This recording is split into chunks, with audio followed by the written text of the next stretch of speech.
Welcome to the first lecture in our series on Bitcoin and cryptocurrencies.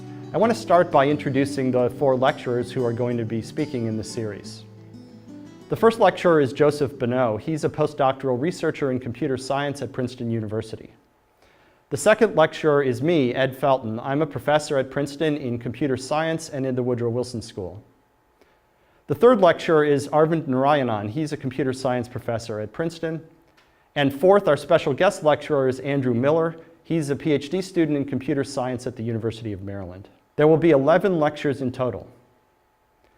In this lecture, number one, we're going to do two things. First, we'll introduce some cryptographic primitives that turn out to be necessary for talking about cryptocurrencies.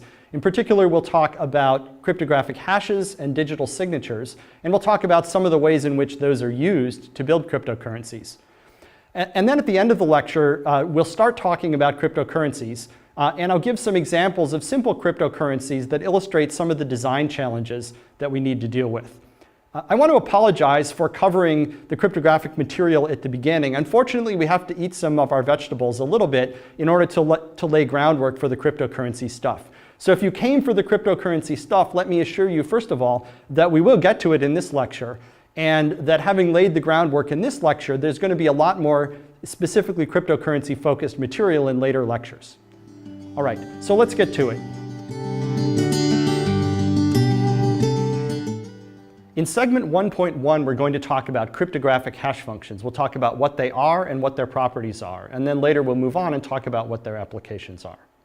So a cryptographic hash function is a mathematical function, and it has three attributes that we need to start with. First of all, a hash function can take any string as input, absolutely any string of any size.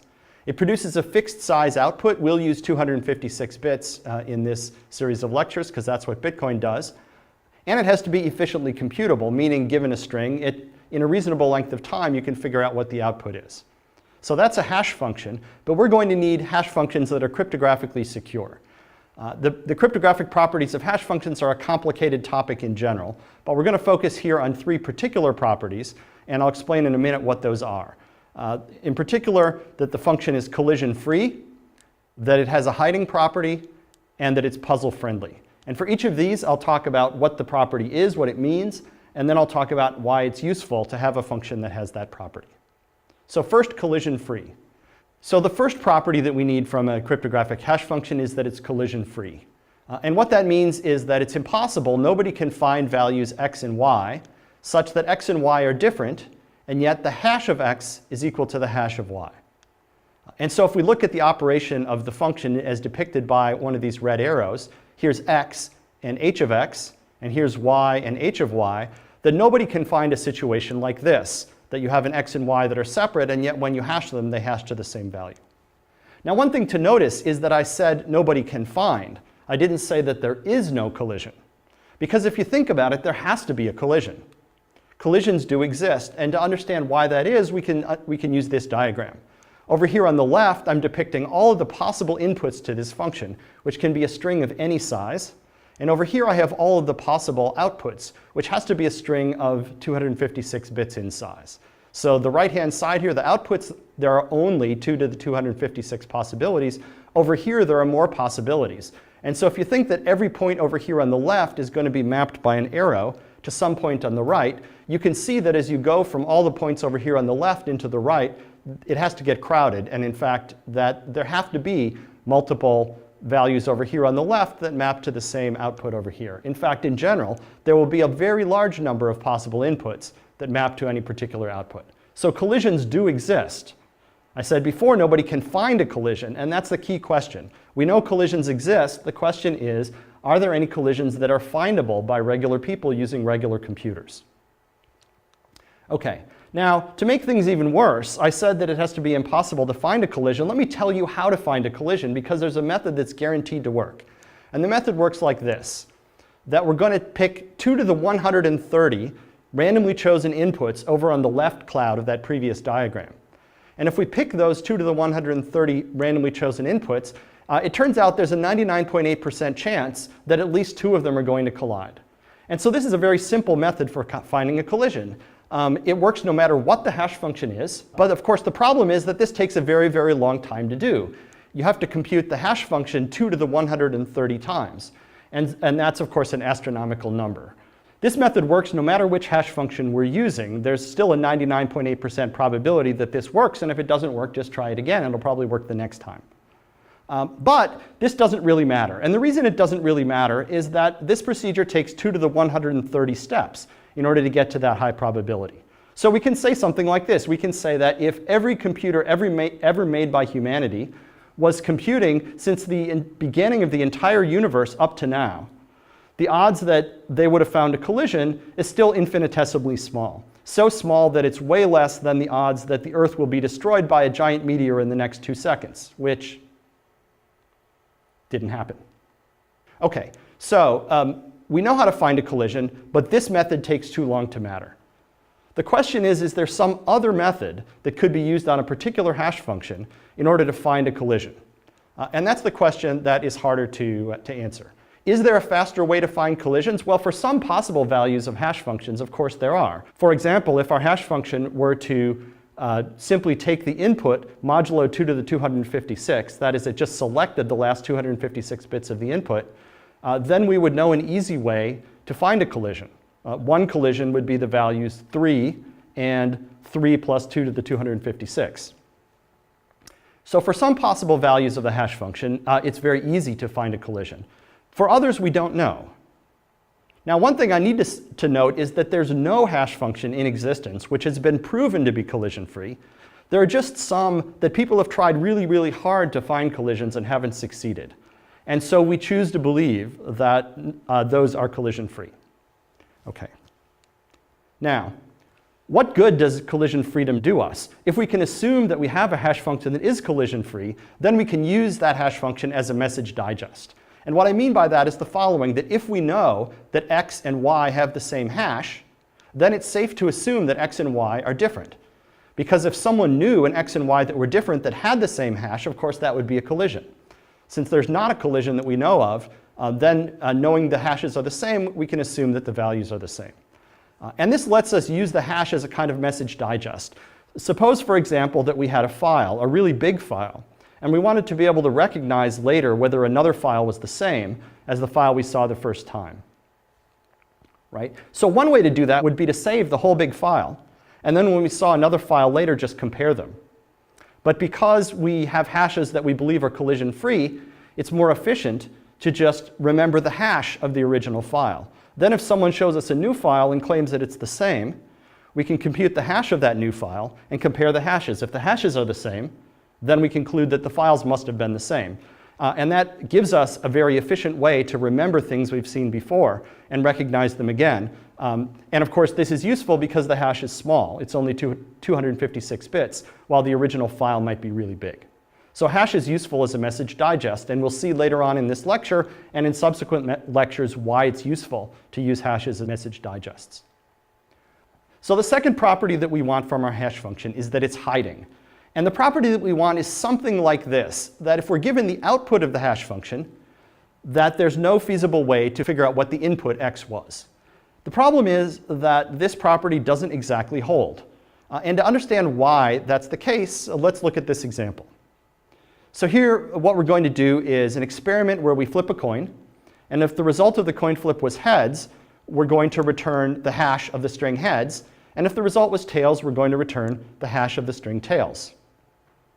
And now we're going to ask someone who didn't see the coin flip but only saw this hash output to figure out what the string was that was hashed. That, of course, is going to be easy. It's easy in this scenario to find what the input string was. It's easy to find x. You simply compute the hash of the string heads and the hash of the string tails, and you see which one you got. And so in just a couple of steps, you can figure out what x was. So the reason this example failed, that is the reason why an adversary was able to guess what the string was that there were only a couple of possible values of x. And so if we're going to have a hiding property like this, it needs to be the case that there's no value of x which is particularly likely. That is, x has to be chosen from a set that's in some sense very spread out, so that this method for the adversary of just trying all the possible values of x, or just trying a few values of x that are especially likely, is not going to work. So the hiding property that we are going to need to set up is a little bit more complicated. And the way we're going to fix this problem with the common value x, like heads and tails, is we're going to take the x and we're going to put next to it, we're going to concatenate it with it a value r, which is chosen from a distribution that's really spread out. And so this h of r concatenated with x, that means take all the bits of r and put after them all the bits of x. And so what we're going to say is, given the hash of r together with x, that it's infeasible to find x, and that this will be true in the formally stated property that if r is a random value chosen from a distribution that has high min entropy, then given the hash of r concatenated with x, it's infeasible to find x. And what does high min entropy mean? Well, it captures this intuitive idea that r is chosen from a distribution that's really spread out. And what that means specifically is that there's no particular value that r could have had that would occur with more than a negligible probability. So for example, if r is chosen uniformly from among all of the strings that are 256 bits long, then any particular string was chosen with probability 1 in 2 to the 256, which is truly a negligible value. So as long as r was chosen that way, then the hash of r concatenated with x is going to hide x. And that's the hiding property that the hash function will be deemed to have. Okay, now let's look at an application of that hiding property. And in particular, what we want to do is something called a commitment. And this is kind of the digital analogy of taking a value, a number, and sealing it in an envelope and putting that envelope out on the table where everyone can see it. Now, when you do that, you've committed to what's in the envelope, but you haven't opened it. It's secret from everyone else. Later, you can open the envelope and get out the value, but it's sealed. So commit to a value and reveal it later. We want to do that in a digital sense. So to be more specific about what is the API that we're going to provide here, the commitment API looks like this, that there are two things you can do. First, you can commit to a message, and that's going to return two values, a commitment and a key. Think of the commitment as the envelope that you're going to put on the table, and the key as a secret key for unlocking the envelope. Then later, you allow someone else to verify. Given a commitment and given a key, which you've told them in the meantime, and the message, they can verify that that commitment, key, and message really do go together, and this will return true or false. Okay, now to seal MSG in an envelope, what we do is we commit to the message, and that returns a commitment and a key, and then we publish the commitment. That's putting the envelope on the table. Now later, to open the envelope, what we're going to do is publish the key and the message that we committed to, and then anybody can use this verify call with the commitment that we published previously, the key and message that we just announced, to check the validity of our opening the envelope. Okay. And the property, of course, we want from this is that it behaves like sealing an envelope. And in particular, the two security properties are these. First, given COM, the commitment, the envelope on the table, that someone just looking at the envelope can't figure out what the message is. The second property is that it's binding, that when you commit to what's in the envelope, you can't change your mind later. That is, it's infeasible to find two different messages such that you can commit to one message and then later claim that you committed to another, and the whole thing will verify. Okay, so how do we know that these two properties hold? Well, first we need to talk about how we're going to actually implement commitments. And the way we're going to implement commitments is like this. That in order to commit to a value message, we're going to generate a random 256-bit value and call it the key. And then we're going to, as the commitment, return the hash of the key concatenated together with the message. And as the key value, we're going to return h of this key. And then later, to verify, someone is going to compute this same hash of the key they were given, concatenated with the message, and they're going to check whether that's equal to the commitment that they saw. Okay, so this is a way of using hash functions both in the commitment and in the verification. So now the security properties, if we go down to the security properties that were at the bottom of the previous slide, and we just plug in the definitions of how we're going to implement this here, that is, this used to say COM, given COM, infeasible to find message, we just plug in what COM is. COM is the hash of key concatenated with message. And similarly down here, this is what happens when we take what was written there before and plug in the definition of verify in COM. Okay, so now what these properties become, the first one is given h of key concatenated with message, it's infeasible to find message. Well, it turns out that that's exactly the hiding property that we talked about before.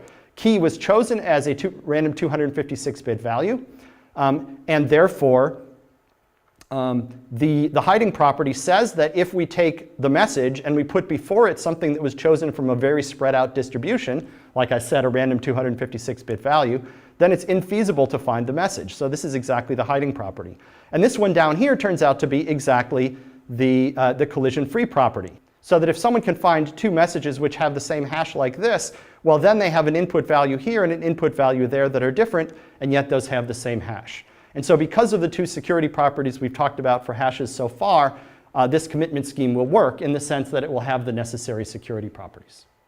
Okay, so that's the second security property of hashes, that they're hiding, and the application of that is commitments. The third security property we're going to need is that they're puzzle friendly.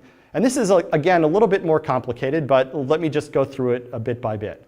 That for any possible output value y that you might want from the hash function, we're going to use y as an output value of the hash later, that if k is chosen from a distribution that has high min entropy, that is, k is chosen randomly from some set that's super spread out, then there's no way to find an x such that the hash of k and x is equal to y. So what this means is basically that if someone wants to target the hash function, if they want it to come out to some particular output value y, that if there's part of the input that is chosen in a suitably randomized way, that it's very difficult to find another value that hits exactly that target.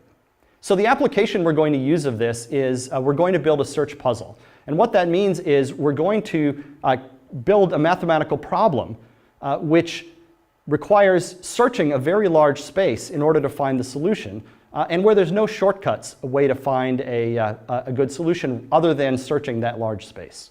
That's a search puzzle.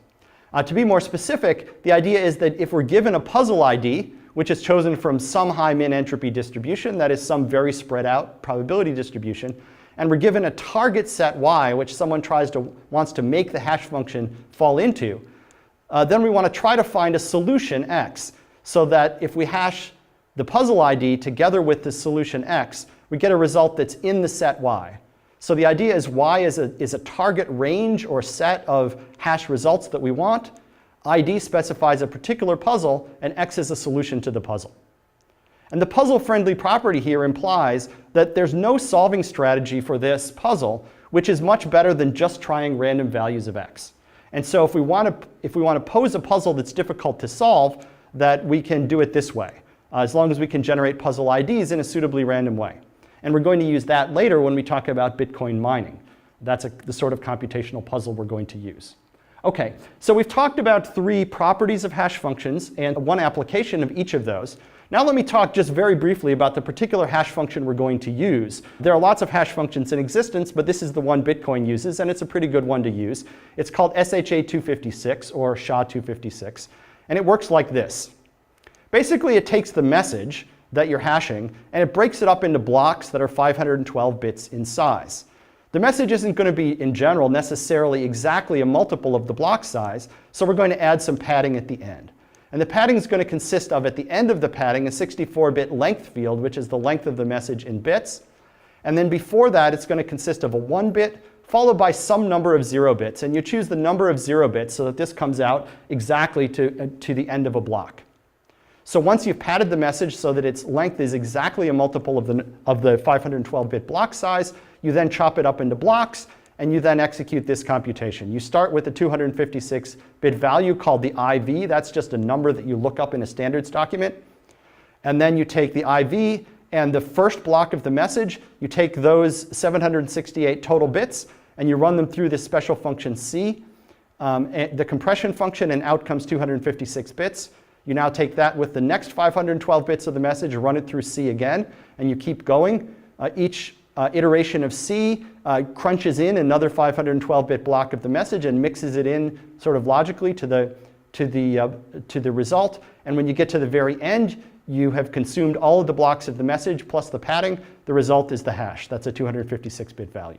And it's easy to show that if this function C, this compression function, is collision-free, then this entire hash function will also be collision-free. The other properties are a little bit more complicated, so I won't talk about them here.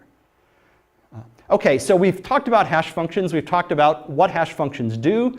We've talked about 3 properties of hash functions and applications of those properties, and the specific hash function that we use in Bitcoin. In the next lecture segment, we'll talk about ways of using hash functions to build more complicated data structures that are used in distributed systems like Bitcoin.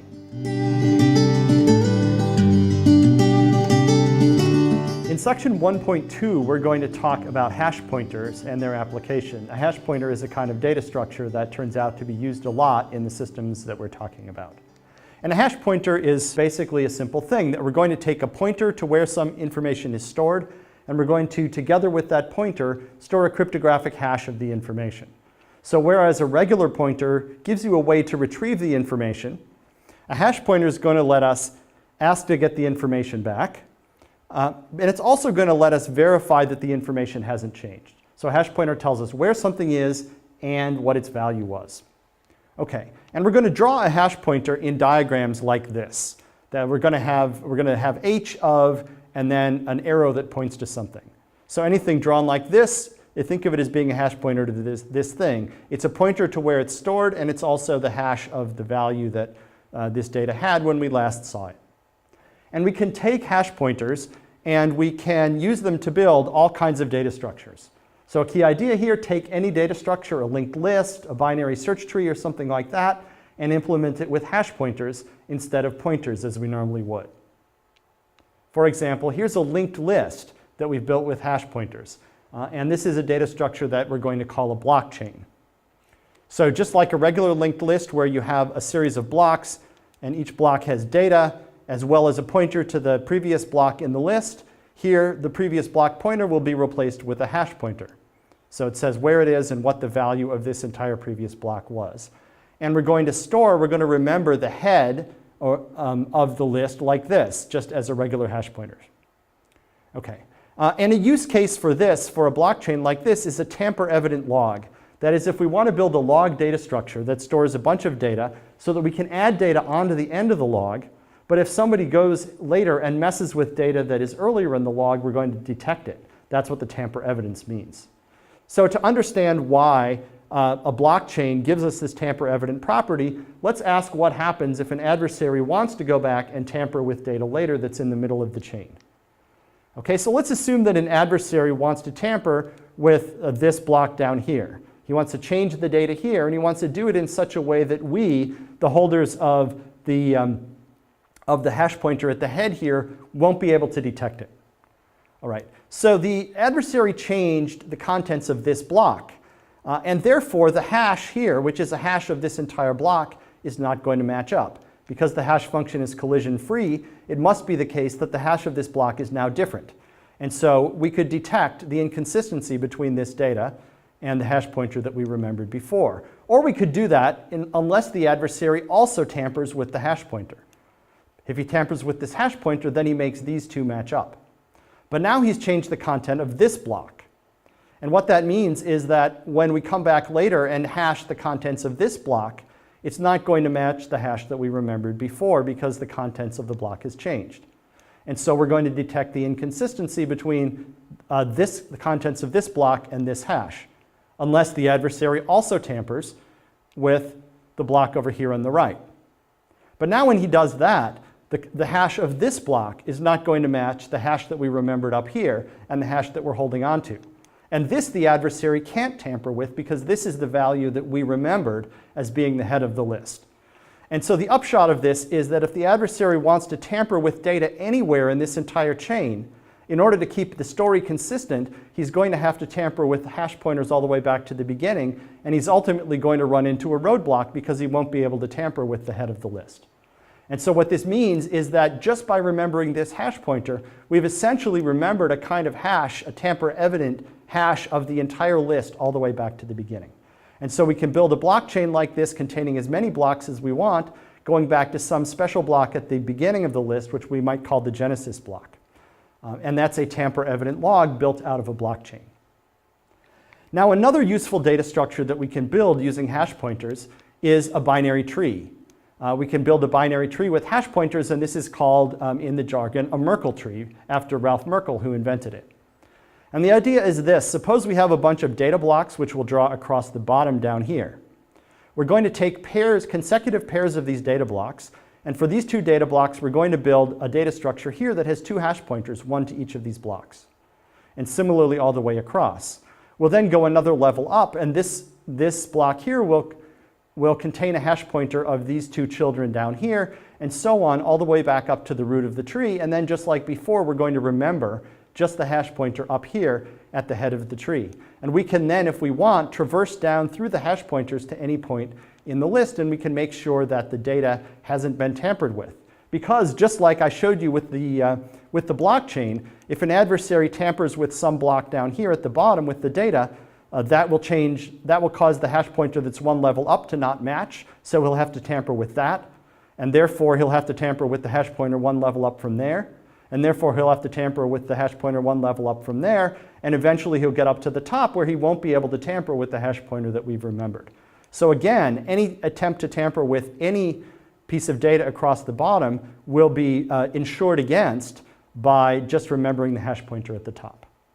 Now, another nice feature about Merkle trees is that unlike the blockchain that we built before, that if someone wants to prove to us that a particular data block is a member of this Merkle tree, all they need to show us is this amount of data. So if we remember just the root, and someone wants to convince us that this block is in the Merkle tree, they need to show us this block, and we can verify that the hash matches up. And then they need to show us this block, and we can verify that the hash of this matches that.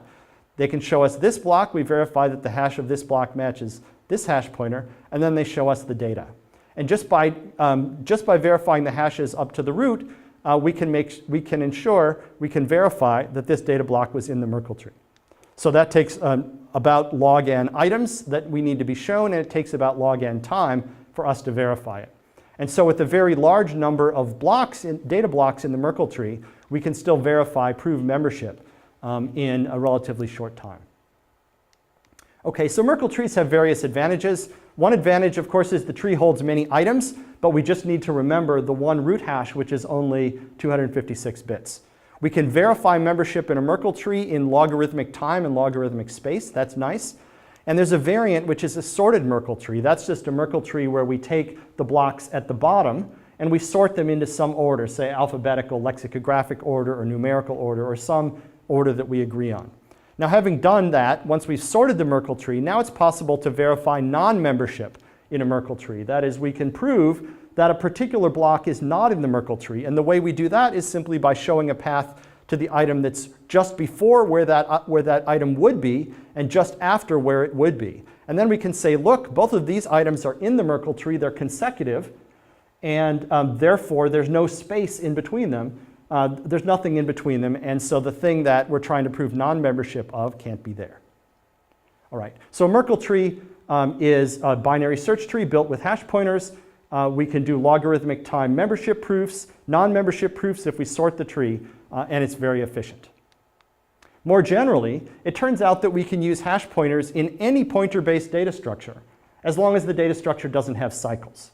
If there are cycles in the data structure, then we won't be able to make all the hashes match up. If you think about it, in an acyclic data structure, we can sort of start near the leaves or near the things that don't have any pointers coming out of them, compute the hashes of those, and then work our way back sort of toward the beginning.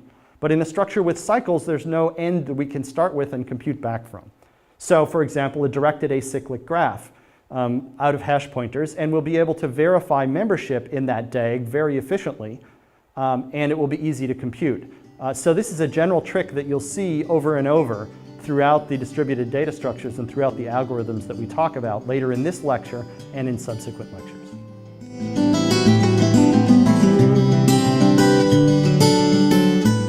In segment 1.3, we're going to talk about digital signatures. This is the second cryptographic primitive along with hash functions that we need as building blocks for the cryptocurrency discussion later on. So a digital signature is supposed to be just like a signature on paper, only in digital form. And what that means is this. What we want from signatures is two things. First, that just like an idealized paper signature, only you can make your signature, but anyone who sees your signature can verify that it's valid. And then the second thing you want is that the signature is tied to a particular document. so that somebody can't take your signature and snip it off one document and glue it onto the bottom of another one. Because the signature is not just a signature, it signifies your agreement or endorsement of a particular document. Okay, so the question is, how can we build this in a digital form using cryptography? So let's get into the nuts and bolts. Here's an API for digital signatures. There are three operations that we need to be able to do. The first one is we need, in the beginning, to be able to generate keys. And so we have a generate keys operation, and we tell it a key size. How big in bits should the keys be? And this produces two keys, SK and PK. SK will be a secret signing key. This is information you keep secret that you use for making your signature.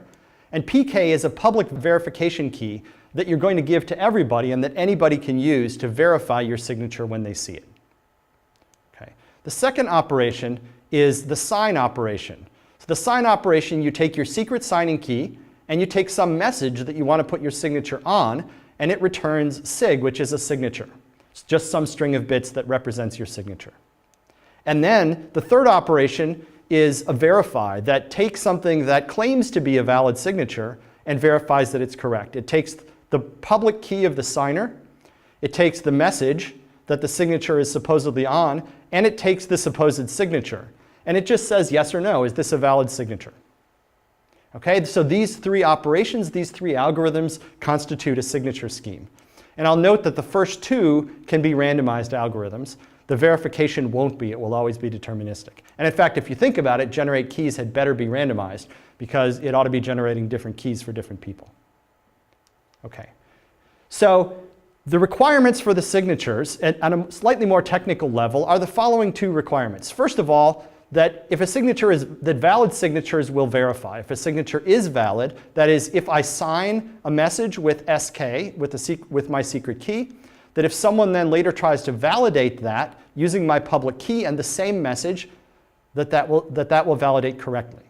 So this says that that signatures are useful at all. But then the second thing you want is that it's impossible to forge signatures. That is, an adversary who knows your public key, who knows your verification key, and gets to see signatures on some other messages, can't forge your signature on some message that he wants to forge it on. And in order to explain this property in a little bit more detail, it's normally formulated in terms of a sort of game that we play with an adversary. So the game, I'll depict it here with this diagram. So over here on the left, you have the challenger, who's a TV judge, and the challenger is going to test a claim by an attacker. The attacker claims that he can forge signatures, and we're going to test that claim, and the judge will pass judgment on it. The attacker here, this guy is actually Whit Diffie, who is one of the inventors of digital signatures, of the concept of digital signatures, and a distinguished cryptographer, so I thought I'd let him play the attacker role here. Okay, so the game works like this. The first thing we do is we use generate keys to generate a secret key, a secret signing key, and a public verification key that match up. Now we give the secret key to the challenger, to the judge, and we give the public key to both parties, both to the challenger and to the attacker. So the attacker only knows information that's public. He only knows the public key. And his mission is going to be to try to forge a message. The challenger knows the secret key, so he can make signatures. Right? Now, if you think about a real-life application, and a real-life attacker would be able to see valid signatures from their would-be victim on a number of different documents. And maybe the attacker could even manipulate the victim into signing innocuous-looking documents, if that's useful to the attacker. So in our game, we're going to allow the attacker to get signatures on some documents of his choice. And we see that in the diagram like this. The attacker is going to send over a message M0 to the challenger, and the challenger is going to sign that message and send the signature back. The attacker can look at that, scratch his head a little bit, and send over another message, M1. The challenger will sign that. And we do that for as long as the attacker wants. The attacker can send over any sequence of messages he wants and get signatures on them. Once the attacker is satisfied that he's seen enough signatures, and we're going to let him see only a plausible number, then he's going to pick some message M that he wants to forge a signature on, and he's going to try to forge a signature. And of course, there's a rule that says that this M, this message that he's trying to forge a signature on, isn't one of the messages that he's already seen. Because it would be really easy for him to send over a valid signature on M0. I mean, we sent him a valid signature on M0 earlier. So he's going to pick some other message that he hasn't seen a signature for already, and he's going to send over what he claims is a signature on that message. And then the question is, can he succeed? So the challenger is going to run the verify algorithm, use the public verification key and on that message and the signature that the attacker provided, and is going to check whether it verifies. And if it does verify, if this returns true, then the attacker wins. The attacker has forged a message. And so this game is what we use to define what it means for a digital signature scheme to have the unforgeability property. And if we want to get really precise, what we say is that the attacker's probability of winning this game is negligible, and that that's true no matter what algorithm the attacker is using. In other words, we're going to say that the signature scheme is unforgeable if, no matter what algorithm the attacker is using, the attacker has only a negligible chance of successfully forging a message. And if we have that property together with the much easier property that valid messages verify, then we have a digital signature scheme that is suitable. Okay. Now, there's a bunch of practical things that we need to do to turn that algorithmic idea into a more practically implementable signature mechanism.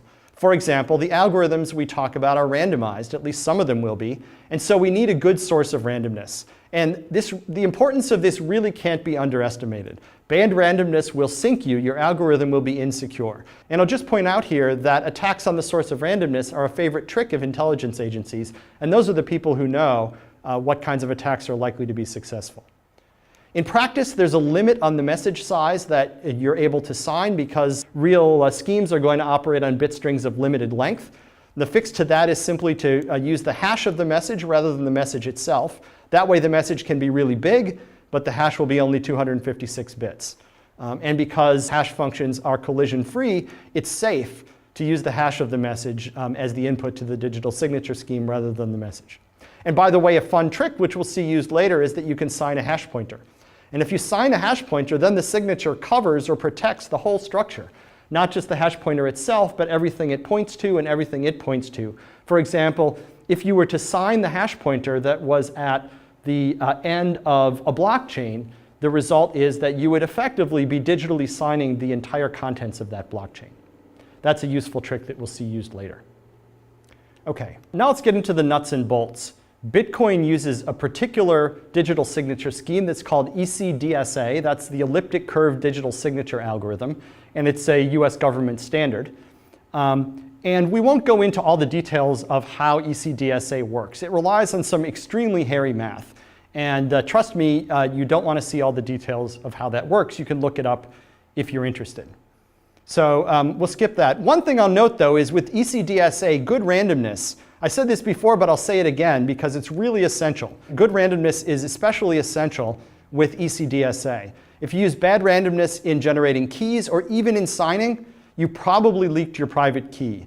It stands to reason that if you use bad randomness in generating a key, that the key that you generate is maybe not secure. But it's a quirk of ECDSA that even if you use bad randomness just in making a signature using your perfectly good key, that also will leak your private key, and then it's game over. So we need to be especially careful about this in practice. This is a common mistake. So that completes the discussion of digital signatures as a cryptographic primitive. And then in the next segment, we'll move on and talk about some applications of digital signatures that will turn out to be useful in building cryptocurrencies.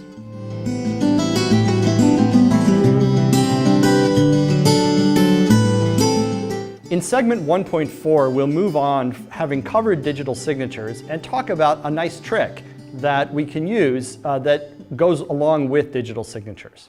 And the useful trick is this. The idea is to take a public key, one of those public verification keys from a digital signature scheme, and equate that to an identity. That is an identity of a person or an actor in a system. So if you see a signature that verifies correctly, that is, if you see a signature such that you can verify with someone's public key that that is a signature on a particular message, then you can think of that as that public key saying the message. You can literally think of a public key as kind of like an actor or a party in a system, and that they can make statements by signing those statements. And so if you think in that mindset, then this public key is like an identity. It's an actor who can do stuff in the system. And if you think about it then, for someone to speak for PK, that is for someone to be able to make statements that will be seen as coming out of PK's mouth, you have to know the matching secret key, SK. And so if you know the secret key that corresponds to the public key, PK, then you can sign messages with that secret key. And what you're doing essentially is making statements on behalf of that public key. And that means that there is an identity in the system which only you can speak for. And of course, that's what you want an identity to be. Something that one person can speak for or on behalf of that everybody can see. All right. So if we're going to treat public keys as identities, one of the consequences of that is that you can make a new identity whenever you want. If you want to make a new identity, you just do this. You create a new random key pair, SK and PK, by doing the generate keys operation in our digital signature scheme.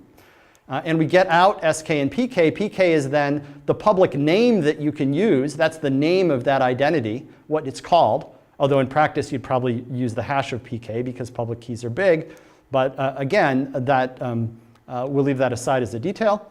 So PK, or the hash of it, is the public name that you use to talk about the identity. And SK, the secret key, is the information that lets you, the person who generated this identity, speak for the identity.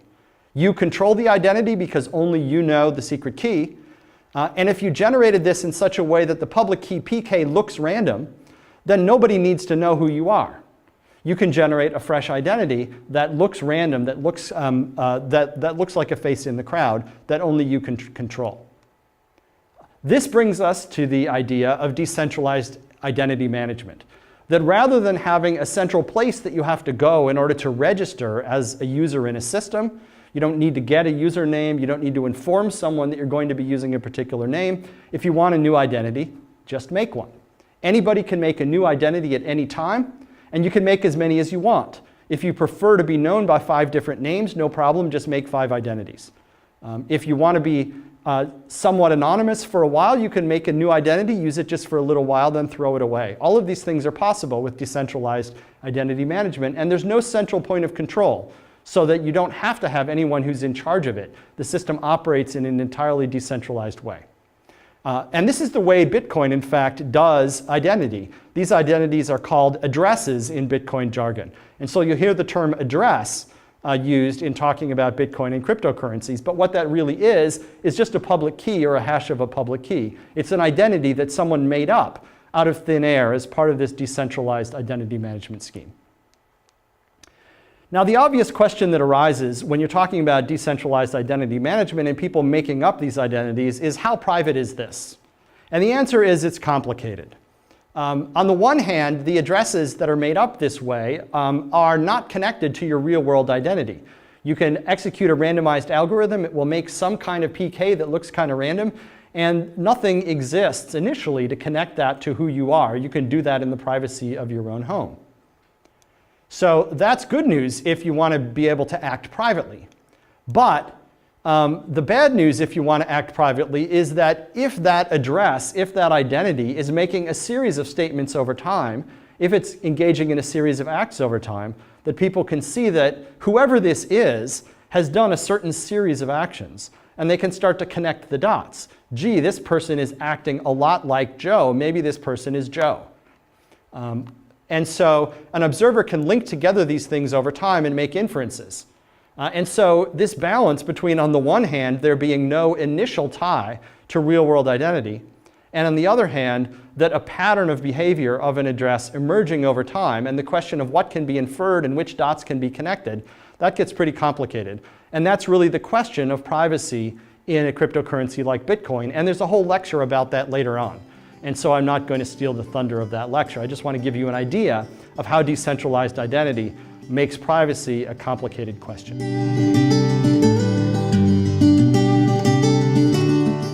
In segment 1.5, we're going to move from talking about cryptography, and we're going to move on to cryptocurrencies. Now, I know that many of you showed up here for the cryptocurrency stuff, and trust me, there will be a lot more cryptocurrency material in future lectures. Unfortunately, we needed to eat some of our cryptographic vegetables in order to have the background to talk about cryptocurrencies. And now you'll see when I start talking about cryptocurrencies how these pieces fit together and why the cryptographic operations like hash functions and digital signatures are actually useful. All right, so in this section I want to talk about some simplified cryptocurrencies that give us ideas about how systems like Bitcoin work. Of course, it's going to require about 10 more lectures in order to really spill out all of the implications of how Bitcoin works and what that means. But let me talk about some very simple cryptocurrencies to get the discussion started. And first, let's talk about Goofy Coin. Goofy Coin is about the simplest cryptocurrency we can imagine. And it works kind of like this. There are just a couple rules of Goofy Coin. The first rule is that Goofy can create new coins. Goofy can make a new coin whenever he wants, and when he makes a new coin, it belongs to him. So when Goofy makes a coin, it's represented by a data structure like this. Here you have the create coin operation, and there's a unique coin ID that Goofy generated, and then there's a digital signature that was put on it by Goofy, which anyone can verify. So anyone being given this can verify that the signature is valid and that it's a signature of this statement. And new coins belong to Goofy by definition because those are the rules that Goofy made. So that's the first rule. Goofy can create new coins. The second rule of Goofy Coin is that whoever owns a coin can pass it on to someone else. They can spend it. So for example, here we have the coin that I showed you before that Goofy created. And now we're going to take a hash pointer to that coin. And then we're going to create a statement. Goofy's going to make a statement that says, pay this to Alice. Alice is being named by a public key here. Pay to public key Alice the coin that's represented by this hash pointer. And this is also signed by Goofy. Now, Goofy is the one who owned that coin, and so Goofy has to sign any transaction that spends the coin. And once this has happened, now Alice owns the coin. Alice owns the coin, and Alice can prove that she owns the coin because she can present this data structure here, which is validly signed by Goofy and points to a coin that was validly owned by Goofy. And so the correctness of this coin is self-evident in the system. Now Alice can move on, and she can spend the coin as well. So here we have the coin we had before. This is down here at the bottom. We have the creation of the coin signed by Goofy. Now Goofy paid the coin to Alice via this hash pointer, and he signed that. Now Alice is the owner of the coin. Now she can create a statement like this that says, pay this coin to Bob's public key, and here's a hash pointer to the coin. And now Alice signs that. So because Alice was the valid owner of the coin, which we could verify by walking this chain, now we know that this is valid and the coin belongs to Bob. So Bob is now the owner of this coin. So those are all the rules of Goofy Coin. Goofy can create new coins by simply signing a statement that he's making a new coin with a unique coin ID. And then whoever owns a coin can pass it on to someone else by signing a statement saying, pass on this coin to person X. And you can verify the validity of a coin by simply following the chain and verifying all of the signatures along the way. That's Goofy Coin. All right. Now, there's a problem, though. There's a big security problem with Goofy Coin, and we can see it in this structure here. So look at this coin here. This is the coin that Goofy made and then paid to Alice. Alice was the owner of that coin, and there's a problem. Alice paid this coin on to Bob, but now Alice makes another data structure like this, which pays to Chuck the very same coin. And this is signed by Alice. Now, if Chuck doesn't know about this thing up in the upper left, this data structure, let's say Alice just gave that to Bob and didn't tell Chuck. Now Chuck will look at this and he'll think that this is perfectly valid, and now he's the owner of the coin. Chuck has a valid looking claim to be the owner of this coin, and Bob has an equally valid looking claim to be an owner of this coin, and that's a problem because coins are not supposed to work that way. This is called a double spending attack. It's called double spending because Alice is spending the same coin twice. And double spending attacks are one of the key problems that a cryptocurrency has to solve. Goofy Coin does not solve the double spending attack, and therefore Goofy Coin is not secure. So although Goofy Coin is simple and we understand its rules, it won't cut it as a cryptocurrency because it allows double spending. So in order to build a cryptocurrency that is going to be workable, we need to have some solution to the double spending problem. And indeed, the double spending problem is the main design challenge that we face in designing a cryptocurrency. So we need to somehow improve on Goofy coin. And we'll do that by designing another coin, which I'll call Scrooge coin. Scrooge coin is going to be rather like Goofy coin, except it will solve the double spending problem in a particular way. And this coin was created by Scrooge. Okay, so this is a little bit more complicated in terms of data structures, but here's one of the key ideas, that Scrooge is going to publish a history of all the transactions that have happened. This will be a blockchain, that data structure we talked about before, and it will be digitally signed by Scrooge. So anyone can, and it looks like this, of course. It's a series of blocks, data blocks. Each block will have one transaction in it. This block has the transaction with transaction ID number 73. And it has the contents of this transaction, and then there's a hash pointer to the previous block in the history. Okay, and then Scrooge will take the hash pointer, which represents this entire structure, and he'll digitally sign it and publish it. Now anybody can verify that Scrooge really did sign this hash pointer, and then they can follow this chain all the way back and see what is the entire history of all the transactions in the history of Scrooge coin as endorsed by Scrooge. Okay. Now I said here that we put one transaction in each block. We do that for simplicity of explanation, but in practice, as an optimization, we'd really put multiple transactions into the same block, as Bitcoin does. So you can bear in mind as I talk about Scrooge coin that that's the way we'd really do it in practice. So Scrooge publishes this history. What does the history do? Well, the thing the history does for us is it allows us to detect double spending. Because assume Alice owns a coin, and she's going to pay that coin on to Bob. And she's then later going to try to pay that coin on to Charlie. Charlie's going to notice that something is wrong because Charlie will be able to look into the history and see that Alice already paid that coin to Bob. In fact, everyone will be able to see that Alice already paid that coin to Bob. So if she tries to pay that coin to Chuck, then everyone can see that that's a double spend and they'll be able to reject it. Scrooge will reject it, and everyone else will reject it and know that they really shouldn't trust Alice. All right. So in Scrooge coin, there are two kinds of transactions. The first kind is a create coins transaction, and what it does is create new coins. That's like the operation Goofy could do in Goofy coin that makes a new coin. But here, we're going to allow multiple coins to be created in one transaction. So here's what a create coins transaction looks like. It has transaction ID number 73, let's say in this case. Its transaction type is create coins, and then down here there's a list of which coins are created.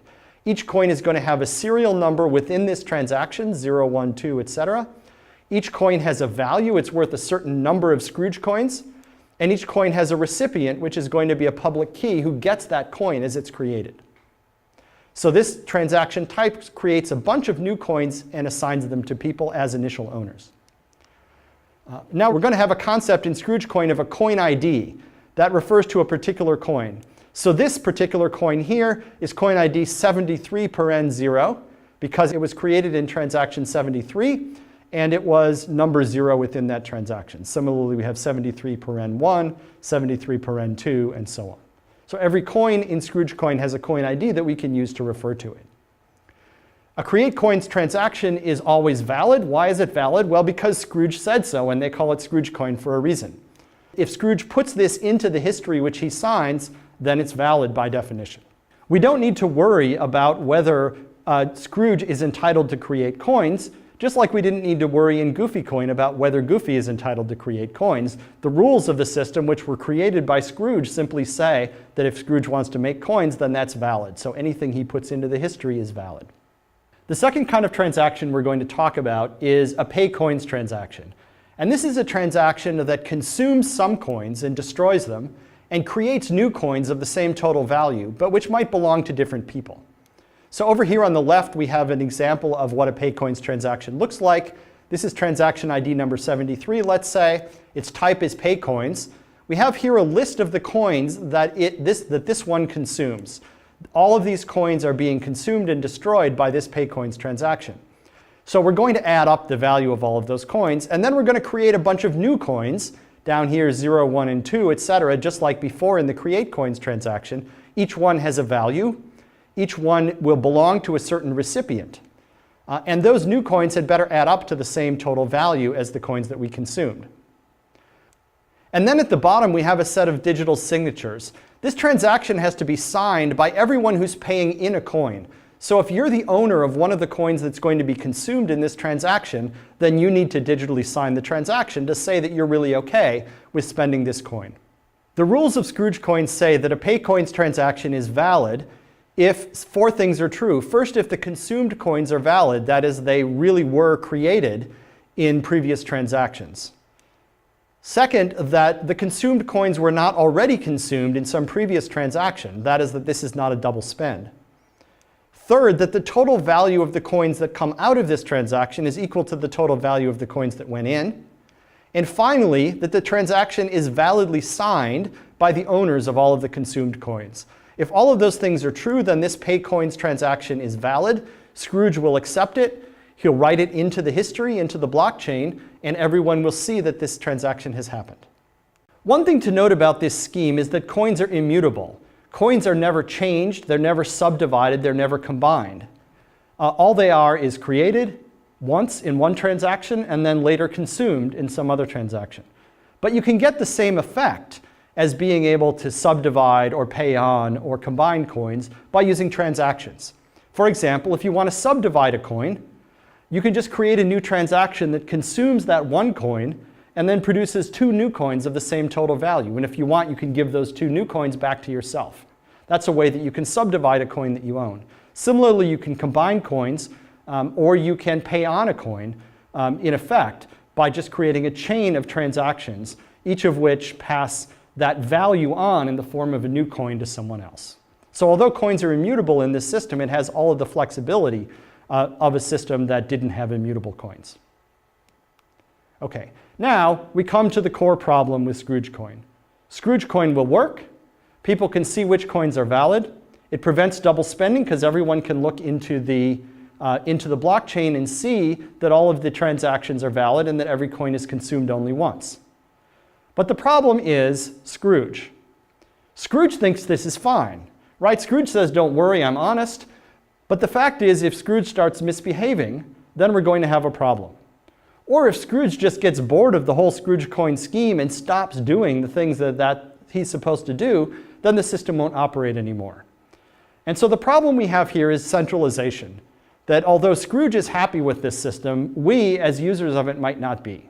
So the central technical challenge that we need to solve in order to improve on Scrooge coin is, can we de-Scroogify the system? That is, can we get rid of that centralized Scrooge figure? Can we have a cryptocurrency that operates like Scrooge coin in many ways, but doesn't have any central trusted authority? In order to do that, we're going to need to figure out how to provide the services that Scrooge provides, but do it in a decentralized way, in a way in which no particular party is particularly trusted. That means we're going to need to figure out how everyone can agree upon a single published blockchain that is the agreed upon history of which transactions have happened. We need to figure out how people can agree which transactions are valid and which transactions have actually occurred. And we need to figure out how we can assign IDs to things in a decentralized way. If we can solve all of those problems, then we can build a currency that is very much like Bitcoin, which is like Scrooge coin, but without a centralized party. But in order to do that, it's going to take a few more lectures, and we hope you'll stick around and watch them. Thanks.